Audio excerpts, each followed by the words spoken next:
નેતા એટલે કે એવા નેતા જે તે શહેરનું ધ્યાન રાખે, ત્યાં ભરાતા પાણી અથવા કે સોસાયટીનું ધ્યાન રાખે, રોડ રસ્તા સ્વચ્છ કરે, એવા સારા એવા નેતા હોવા જોઈએ તો શહેરનો વિકાસ થાય. શેરી છે એમાં પાણી ભરાઈ રહે છે, પાછળ ખાડીનું પાણી ભરાઈ રહે છે, તેનું ભેગું થતાં આ શેરીમાં કોઈ હલ કરવા કાંઈ આવીતું નથી, કાંઈ ખબર પડતી નથી. સુરતના બાળકોનો જો અભિગમ કે નેતાને જોયા નથી ક્યારેય, અને નેતાને એટલા માટે નથી જોયા અને એટલા માટે નેતા નથી બનવું કે જ્યારે અહીંયા પાણી ભરાય છે, ચોમાસાની સ્થિતિ આવે છે ત્યારે અહીંયા કોઈ આવતું નથી. આખો વિડીયો જોતા પહેલા હજુ પણ અમારી ચેનલને સબસ્ક્રાઇબ નથી કરી તો યુટ્યુબ પર સબસ્ક્રાઇબ કરો અને ફેસબુક અને ઇન્સ્ટાગ્રામ પર ફોલો કરો.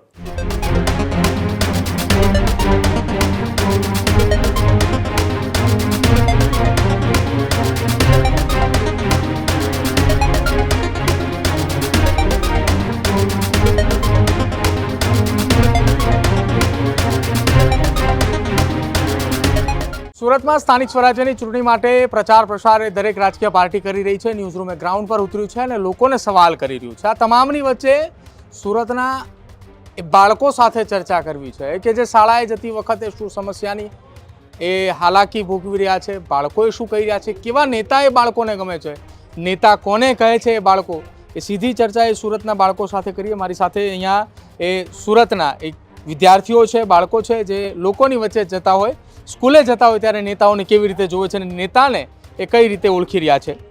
શું નામ છે તારું? કાવ્ય. કાવ્ય, સ્કૂલે જાય છે? હા.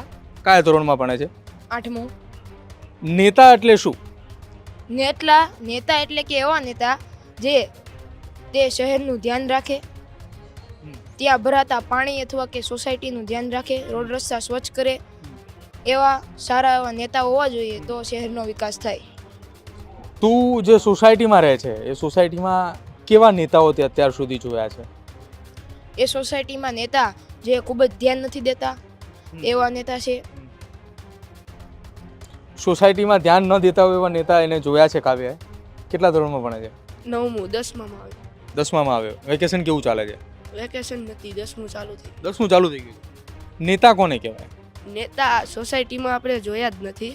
એટલે નેતાની વ્યાખ્યા ખબર જ નથી કે નેતા કોને કહેવાય.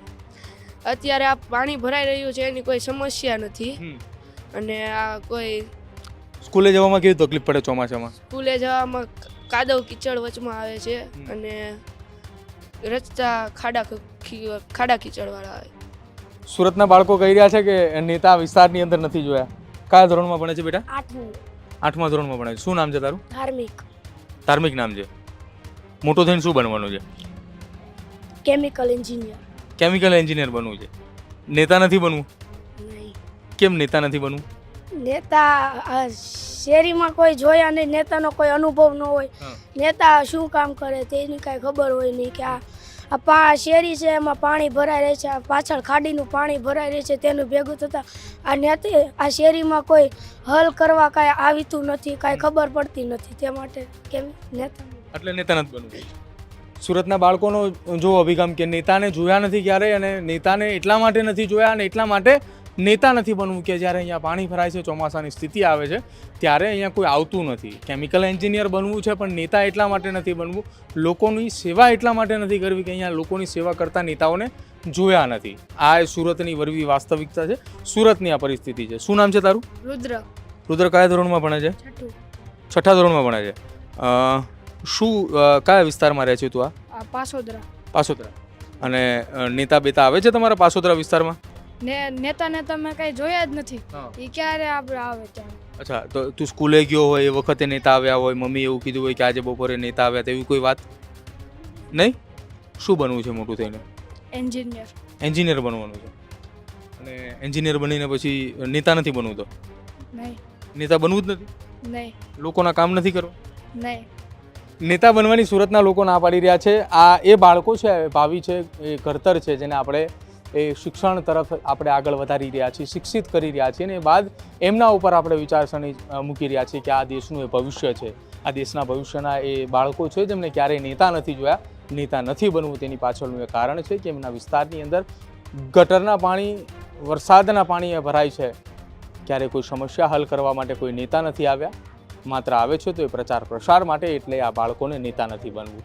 સુરતના એ નેતાઓએ શરમ આવવી જોઈએ જે આ વિસ્તારની અંદરથી જીતીને જાય છે, જે આ વિસ્તારની અંદરથી ચૂંટાઈને આવે છે. એમને પણ એકવાર વિચારવું જોઈએ કે અમે ચૂંટાઈને આવ્યા પછી અમે શું કરી રહ્યા છીએ, અમે કયા કામો કરી રહ્યા છીએ, લોકોની વચ્ચે અમે 5 વર્ષ પછી અમારું મોટું દેખાડવા જશું કે કેમ, એ પણ એક સવાલ ઊભો થઈ રહ્યો છે. કેમેરા પર્સન સુનિલની સાથે પ્રદીપ પટેલ, ન્યૂઝરૂમ ગુજરાત, સુરત. આ જ પ્રકારની તમામ અપડેટ જોવા માટે ન્યૂઝરૂમ ગુજરાતને લાઇક, શેર અને સબસ્ક્રાઇબ કરવાનું ભૂલતા નહીં.